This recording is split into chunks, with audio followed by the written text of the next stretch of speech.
How are you doing? I had an idea, so I thought I'd share that with you. A lot of people are bamboozled by astrology, and it looks a little daunting at first when you look at this worksheet here, which is just one of a few different worksheets that I like working with, depending on my mood. This, of course, is a sidereal map, what we call a Vedic horoscope. There are different ways of drawing the horoscope. It makes more sense to draw it in a circle in the way the Western charts are drawn, because that's sort of the way the universe is shaped and the way things move. This has its own merits in terms of esoteric purposes. The chakra, or the diagram as it's called, the chakra, does have a certain mystical quality about it, I find, when I'm working with it. But in the last few years, I've started to gravitate back towards this chart, and also to work on the house divisions, as you can see here. So you have the natural signs, which are the 12 signs of the zodiac, each of 30 degrees. And then these can be divided yet again into different segments. And this system's called the Placidus system. There are a few different ways to divide the space-time pie, as I call it. But what I wanted to do, and the idea that I had, was to systematically work through these 12 houses. These 12 houses are fascinating because they actually relate to pretty much each and every department of your life on this level of personal experience. But the beauty of astrology is that it also works on a multitude of levels. It describes global affairs. It describes weather. If you move further out, it describes, of course, the celestial events, but it also talks about the story of the universe, just as cosmologists talk about what happened at the time of the Big Bang. So take the Big Bang, first house, or in the natural zodiac, Aries is considered that first throb of awareness, that first wave of energy, that first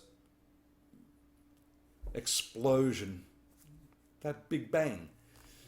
It's the sense of I am, which is why the keywords for Aries, or that first house, are I am.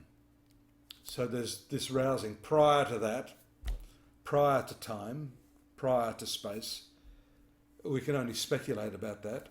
A lot of the philosophers and the spiritual traditions, interestingly, have a similar view within their own way of describing it culturally and historically. But if you look at what science says and what these philosophers said, it's a pretty interesting comparison to do. So I wanted to explore that, so that's the first house. Second house, we'll get into such things as, and second house is Taurus, which has to do with preservation, survival. This is all to do with the Darwinian survival of the fittest concept. Mostly astrologers talk about it as being money.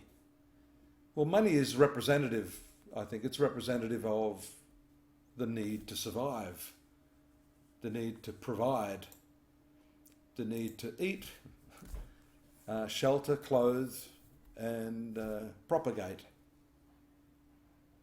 because that is an extension of one's survival, a survival beyond one's own death. So that the whole second house has to do with this, and I want to explore that in terms of the day-to-day issues of the average person struggling to pay the rent, escalating costs. I mean, how do you deal with that? What if, and that is what happens when, say, the sun is in the sign of Taurus and you're born with that pattern. How do you deal with that? If there's an emphasis on that in your horoscope, as you can see from this horoscope right now, that you'll see clusters of planets up here in Sagittarius in the sidereal map or the Vedic chart. Westerners would say a lot of this is in Capricorn at the moment. But just take that cluster there. That means that there's a certain weight or energy that's accentuating that area of the zodiac. There's vibrations. There's an energetic field that area, Sagittarius, dominates in that moment, the element of fire. So that would dominate in, that moment in time. How do you deal with that? How do you balance that? How do you bring together and bridge this archetypal approach to astrology, this metaphysical approach to astrology, and its manifestation in your life in its different forms, as practical day-to-day challenges? How do you deal with the resistance to that? There are parts of your personality and your nature that you love, and then there are parts that you don't love. You resist that.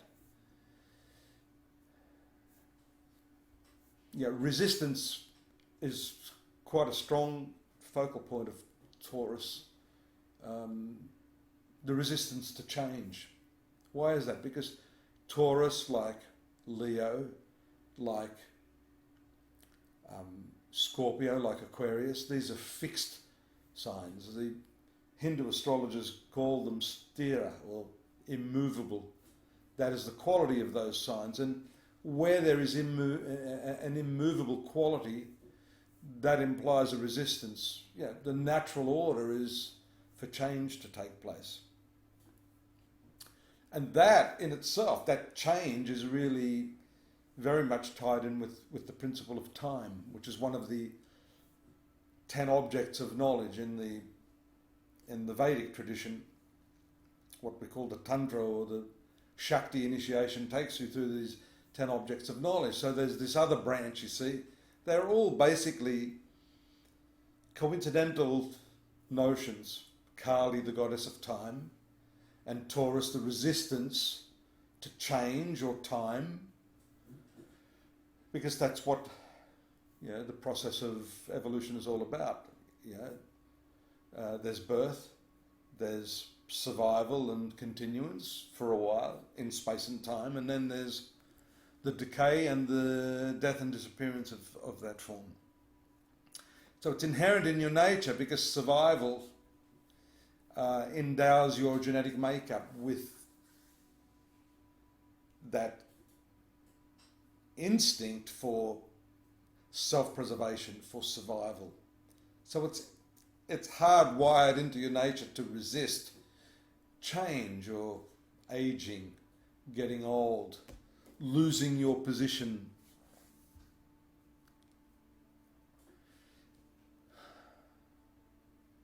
So I want to talk about that aspect of your life and how you deal with that from the perspective of astrology. And of course, this is going to be, as I said, an archetypal, generic view of the horoscope, starting with Aries. We could look at, different examples, but no need. We can just look at what these archetypal images are. And really, it's funny, because as archetypal images, they are reflecting you. They are really the mirror of yourself, depending on which way this circle happens to be skewed at any moment in time. And that will be a snapshot of a certain configuration, a pattern, or as we say in Vedic astrology, a yoga. There are just untold permutations. Once you get a grip on those permutations, you see that the organism is imbued with the quality of that moment. It's it's an interesting thing. It's not gravitational. There's all these arguments on gravity. And I don't want to get into that now, but there is something in the moment that is beyond the actual time or space factor.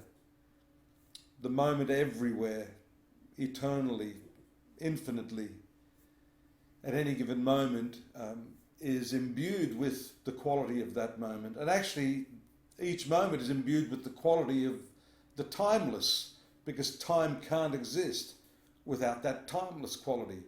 And it's only through the perception of that timeless quality that you are able to let go of that resistance.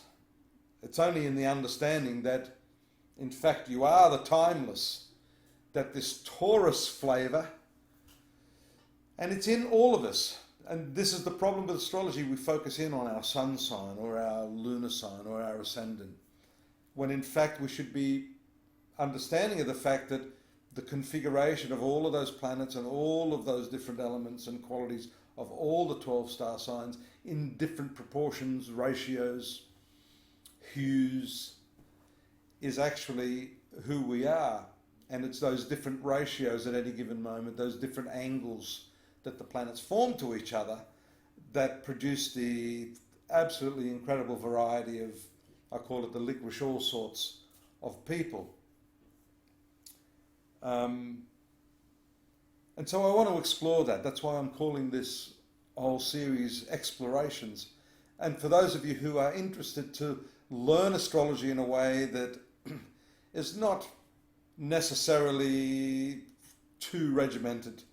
I've never been an astrologer, even in my clinical practice, to start with the first house, then go through the second house, third house. Although I'm doing that here just for the purpose of showing how evolution unravels, we may actually jump around a bit and see that the whole concept of, let's use this example of Taurus, money, survival, is opposite the 8th house over here. So we may jump over here to the sign of Scorpio, which is what is known as death. So which is exactly what we're talking about. Where there is birth, where there is life, then this whole process of survival is to sustain that as long as possible, to defer that opposite house of death. That's the resistance that I started talking about. And so I've gone into a bit more detail here on this second house, just to give you an example of where these discussions might take us. And I'd love the opportunity to be able to share in a question and answer situation on these topics. Because I think then you can grasp the principle or the concept in a way that relates to what's happening in your specific circumstance, your life. So if that's something that you're interested in, it's really an Astrology 101 with a twist.